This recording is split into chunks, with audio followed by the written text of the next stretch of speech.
तरुण भनोट, विनय सक्सेना भाजपा के राकेश सिंह, इंदु तिवारी, अशोक रोहानी, अंचल सोनकर, अभिलाष पांडे, नीरज सिंह ठाकुर, सर्वधर्म पार्टी के प्रत्याशी ब्रजेश पाठक, गीता पाठक ने अपने अपने नामांकन फॉर्म जमा करवाए।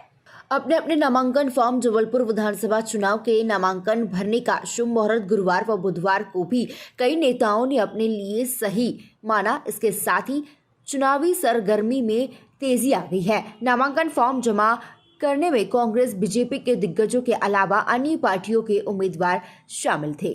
भैया आज फॉर्म भर दिया आपने?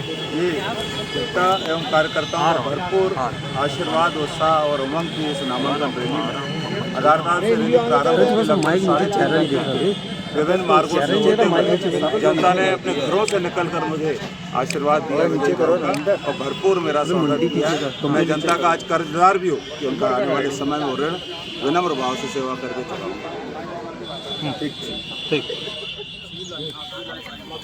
बता दीजिए। कुछ लगातार निर्वाचन कार्यालय में आना पड़ता है, कोई दस्तखत बाकी रह जाते हैं या कुछ क्वेरीज आती है, कहीं ना कहीं हम लोगों को कुछ ना कुछ बच्चों पर ब्यौरा देना है, तो कब देना है।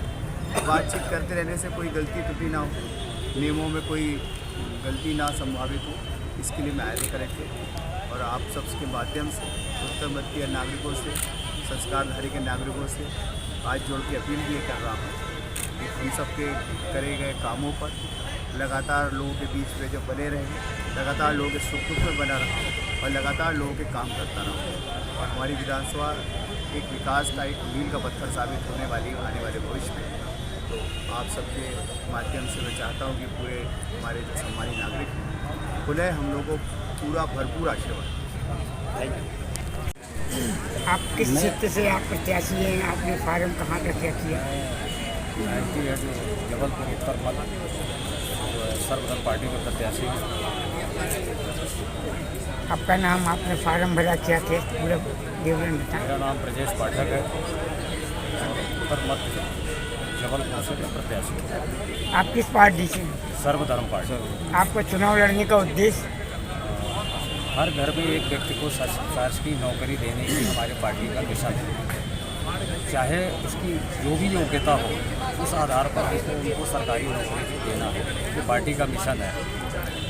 वर्तमान स्तर पर अगर आपने इस चुनाव को चुनौतीपूर्ण स्वीकार किया? मेरे आगे जो है, देखिए ऐसा है कि कांग्रेस भाजपा को जनता ने परखा है कई बार। अब इस बार जो है जनता नया विकल्प ढूंढ रही है, उसके लिए जनता का आशीर्वाद लेकर हम मैदान में। ठीक। आपके आगमन का उद्देश्य? मैं सर्वधर्म पार्टी की प्रत्याशी। कहाँ से? पश्चिम से, जबलपुर पश्चिम से, और मैं सर्वधर्म पार्टी की कैंडिडेट हूँ। आपका नाम? मेरा नाम गीता पाठक।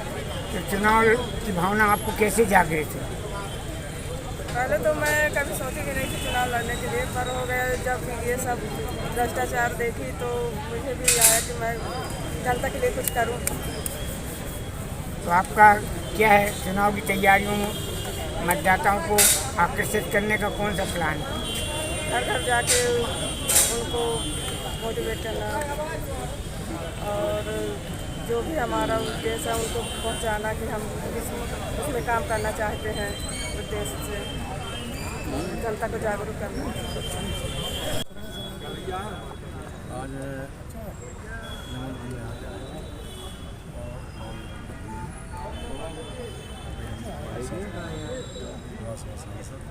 आईडी है ही लगा ही नहीं सर यहाँ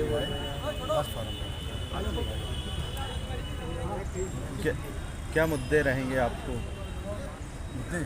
पब्लिक के बीच में जाना है अब आपको जनसभा जाने के लिए बहुत मुद्दे हमारे पास जी। कि जो 5 साल रहा है अब नहीं रहेगा। 5 साल में कुछ नहीं किया, घर में सो रहा था, जनता यही बोल रही है, जनता बोल रही है। जब मैं निकला हूँ, क्षेत्र में गया हूँ, वहाँ विकास में काम हुए नहीं। जो हमारे मुख्यमंत्री जिसके भूमिपूजन किए थे वो काम बोले कि हमारा काम ना इनकी सरकार केंद्र में ना प्रदेश में, ये काम करोड़ों कैसे करा देंगे? सारे काम बीजेपी की ही तो बीजेपी कराई है। पहले भी हमने गामापुर से ले चुंगी के आगे तक 26 करोड़ का हम लोगों ने, हम प्रभात जी महापौर थे और हमारे मिश्रा जी दूसरे थे, प्रभारी मंत्री थे, तो मैं विधायक था, उससे भूमि पूजन हम लोगों ने किया। और मुद्दे तो बहुत है अभी, पानी की समस्या फैला जो उस समय हमने कहा था अभी 6 पानी की टंकी बनाए थे 6, और जब से अभी तक 1 नहीं बनी, कम से कम अभी 3 टंकी पानी की और समस्या है। वो टंकी का मुद्दा रहेगा क्योंकि पानी की समस्या आदमी पानी पर रह नहीं सकता। सबसे पहले मैं अपनी बहनों के लिए पानी की व्यवस्था करूँगा, जो भी और कमी होगी उसके क्षेत्र में मैं पूरा करूँगा। और जनता जो है बार बार हमें सेवा का मौका दी है, मैं जनता का सेवा करूँगा और करता रहूँगा। केंद्र और राज्य सरकार की योजनाओं का कितना लाभ मिलेगा आपको चुनाव में? काफ़ी लाभ मिलेगा। 100% पिछले बार क्या कमी रह रही थी?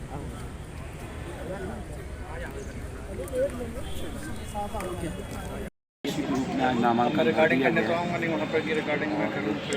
आज के बाद हम सब कार्यकर्ता बूथ लेवल पर काम करेंगे और प्रयास करेंगे कि भारतीय जनता पार्टी बरगी विधानसभा ज़्यादा से ज़्यादा मतों से जीते। इन मुद्दों को लेकर आप मुद्दे जो काम और सारे होते हैं, गांव गरीब किसान से जुड़े सारे मुद्दों को लेकर हम जनता के बीच में जाएंगे। प्रमुख रूप से विकास से संबंधित बातों को लेकर जनता के बीच में जाने का प्रयास किया जा रहा है। किसी भी नकारात्मक मुद्दे पर चुनाव नहीं लड़ा, जनता भी चाहती है कि सकारात्मक मुद्दों पर चुनाव लड़ा जाए, उसी पर चुनाव लड़ा जा रहा है। 5 साल कांग्रेस के प्रत्याशी रहे, किन मूलभूत सुविधाओं को अपेक्षित करना पड़ा क्षेत्र से जिनको आप पूरा करेंगे, प्राथमिकता में लेंगे?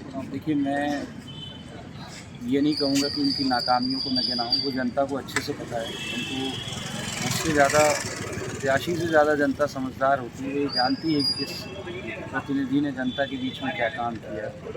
मैं किसी की नाकामियों को भी गिनाने की बजाय हम अपना एजेंडा जनता के बीच में लेके जा रहे हैं। ठाकुर साहब, आपके क्षेत्र में एक बड़ा मुद्दा रहता है रेत को लेकर, जिसको लेकर ग्रामीण के लोग भी उसी पर पिछली बार भी वोटिंग किए थे। इस बार भी उनके मानना है कि रेत समस्या जो रेत है और इसको बचाना, ये मुद्दा क्या रहेगा? देखिए, मुद्दे चुनाव के समय आए, ऐसे मुद्दे को मैं बोलना नहीं चाहता हूँ।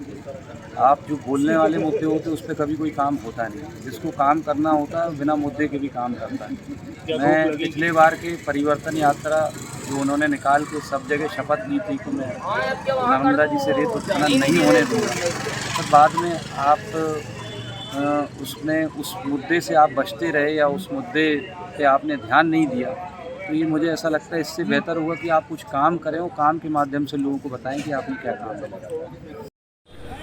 अभिलाष जी, नामांकन दाखिल किया है, किस तरीके से कॉन्फिडेंट हैं आप अपनी जीत के? सबसे पहले तो भारतीय जनता पार्टी के वरिष्ठ नेतृत्व का, प्रदेश और हमारे जबलपुर के नेतृत्व के प्रति आभार व्यक्त करता हूँ। माँ नर्मदा माई की कृपा से और जबलपुर संस्कार धानी में, और मैं आज आचार्य श्री विद्यासागर जी के चरणों में भी साष्टांग प्रणाम करता हूँ। मैं उन्हें अपने आदर्श के रूप से मानता हूँ। हम सारे लोग भारतीय जनता पार्टी के कार्यकर्ता के रूप से काम कर रहे थे, लेकिन पार्टी ने मुझे जो जिम्मेदारी दी, उस जिम्मेदारी में मुझे उत्तर मध्य विधानसभा से प्रत्याशी के रूप से भारतीय जनता पार्टी ने मुझे जो चुना है, उसके लिए मैं भारतीय जनता पार्टी के प्रति आभारी भी हूँ। और मैं तो एक ऐसा कार्यकर्ता था जिसने कभी कल्पना भी नहीं की थी कि मुझे भारतीय जनता पार्टी के प्रत्याशी के रूप से उतारा जाएगा, लेकिन भारतीय जनता पार्टी ने जो विश्वास मुझ पर जताया है, अभी आज तक मैं हमेशा भारतीय जनता पार्टी के पदाधिकारी के रूप से जो काम मुझे दिया गया, मैं उस काम को युवा मोर्चे के प्रदेश अध्यक्ष के रूप से भी मैंने निभाया है। लेकिन अब जनता की सेवा करने का जो मुझे प्रत्यक्ष माध्यम के साथ उत्तर मध्य विधानसभा में प्रत्याशी के रूप से बनाया गया है, मैं दावे के साथ कहता हूं कि जनता की सेवा करने के लिए आज से ही नहीं, अभिलाष पांडे पहले से ही नेता नहीं है, उनका बेटा है। बेटा बनकर जनता की सेवा करूंगा, उनके आशीर्वाद और मार्गदर्शन से काम करूंगा, और जो बातें जनता जनार्दन कहेंगे उसका पालन भी करूंगा। और निश्चित तौर पर एक आदर्श बेटे के रूप से अपनी जनता की सेवा, आदर्श भाई के रूप से अपने भाइयों का साथ और बुजुर्गों के आशीर्वाद के साथ मैं उस क्षेत्र में काम करने के लिए जाता हूँ। रूठों को कैसे मनाएंगे? कोई रूठा नहीं है और कैसे रूठ सकते हैं? परिवार के सबसे छोटे बेटे से कोई रूठ सकता है क्या? मैं तो छोटा बेटा हूँ और छोटे बेटे के रूप से मैं काम पर उतरा हूँ, इसलिए सब बड़ों का आशीर्वाद है और सारे बड़े मिलकर उनके नेतृत्व में अभिलाष पांडे चुनाव लड़ रहा है।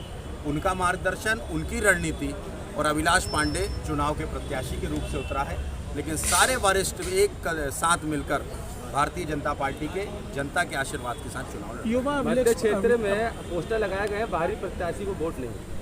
अब वो पोस्टर किसके हैं आप देख लीजिए। उसमें कोई FIR दर्ज करा रहा है कि पोस्टर को लेकर के जो दर्ज लगाए गए हैं?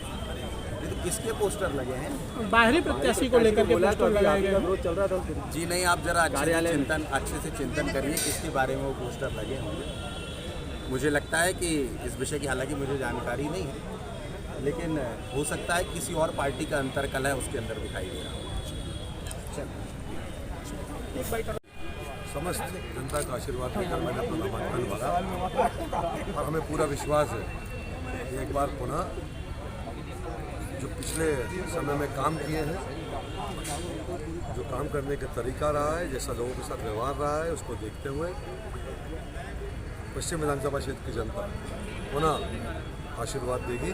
उनके सेवक के रूप में हम सब मिलकर काम कर सकें। एक बात जरूर कहना चाहूँगा, वैसे मैं व्यक्तिगत तौर पर कोई टीका टिप्पणी करता नहीं हूँ, पर जो हमारे दो मुख्य प्रतिद्वंदी पार्टी के उम्मीदवार हैं सांसद राकेश सिंह जी, उनने जिस प्रकार की बातें जबलपुर पश्चिम विधानसभा क्षेत्र का उम्मीदवार घोषित होने के बाद की है, उससे हमारे क्षेत्र की जनता का बहुत अपमान हुआ। हर सभा में लगातार ये कहना कि पश्चिम विधानसभा क्षेत्र की जनता बिक जाती है, तोहफों में चली जाती है, छोटी छोटी गिफ्ट उनको मिलती हैं तो वो अपना वोट दे देती हैं, इससे बड़ा अपमान जबलपुर पश्चिम विधानसभा क्षेत्र की जनता का कुछ हो नहीं सकता। मैं उनसे उम्मीद करता हूँ कि आप 20 साल से लगातार जबलपुर क्षेत्र के सांसद रहे, अपने इस बयान को वापस लें और उस क्षेत्र की जनता से, हमारे परिवार की जनता से, क्योंकि वो पश्चिम विधानसभा क्षेत्र हमारा परिवार है, उससे आप माफ़ी मांगें। ये कहना कि जनता बिकाऊ है, लोग बिकाऊ हैं, लोकतंत्र में इससे बड़ा कोई अपमान कोई जनप्रतिनिधि जनता का नहीं कर सकता। फॉर्म भरे गए हैं, अभी तो उनने भी नामांकन दाखिल किया है। चुनाव प्रचार शुरू करने के पहले मैं उनसे आग्रह करता हूँ, बड़ा दिल दिखाइए और जबलपुर पश्चिम विधानसभा क्षेत्र की जनता से जो आपने गलत बयानबाजी और कथन करे हैं उसके लिए माफी। जबलपुर से गजेंद्र सेंगर की रिपोर्ट।